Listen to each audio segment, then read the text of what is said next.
బాగా చదువుకున్నోళ్ళు తిప్పల పడుకుంటా బతికెళ్ళదీస్తుంటే వచ్చిరాని చదువులు చదివినోళ్ళు రాజకీయాలలో చేరి దేశాన్ని రాష్ట్రాలను ఏలుతున్నారని మాట్లాడుకుంటాం కదా.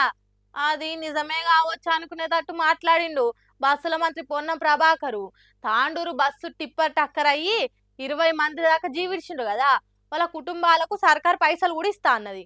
గదే ముచ్చట మంత్రి పొన్నం ప్రభాకర్ చెప్పిండు. కాకపోతే ఎట్లా చెప్పిండ్రు అనేది షోడప్పలు ఎత్తి నుండి మళ్ళొకసారి చనిపోయినటువంటి వాళ్లకు అందరికీ ఇక్కడనే పోస్ట్ మార్టం చేసి వాళ్ళ యొక్క బాడీస్ వాళ్ళ కుటుంబ సభ్యులకు అందజేయడానికి నిర్ణయం తీసుకుంది. ఈ దుర్ఘటన ఈ సంఘటన మీద విచారణ కూడా ప్రభుత్వం ఆదేశించింది.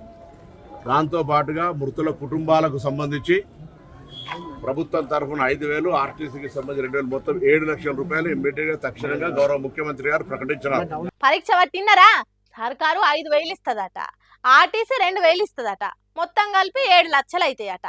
5,000 ప్లస్ 2,000 ఈజ్ ఈక్వల్ టు 7,000 అనేది 4-5 తరగతులలో చదువుకోలేదు కావచ్చు సారు. మరి లేకుంటే ఏంది 2,000 5,000 కలిపి 7 లక్షలు ఎట్లయితాయి కావచ్చు అంటే ఇక ఏం మాట్లాడుతున్నాడో మంత్రి గారికి సోయి లేకుంటున్నాడు. 1,000కు లక్షలకు తేడా తెలుస్తలేదు.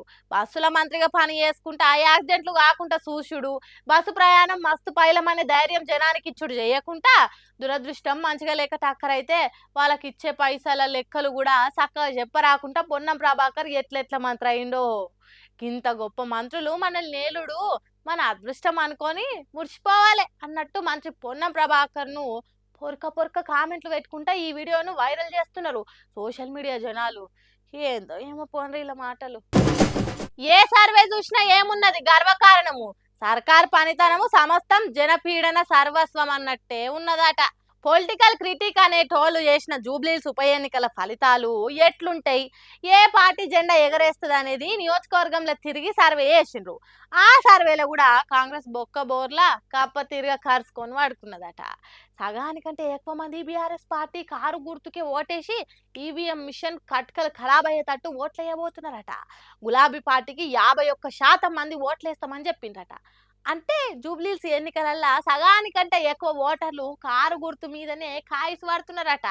కడమ పార్టీలన్నీ కూడా వలుకొని కుమ్మక్కై అందరి ఓట్లను ఒక అభ్యర్థికే వేసుకున్నా బీఆర్ఎస్ పార్టీ గెలుస్తుందట.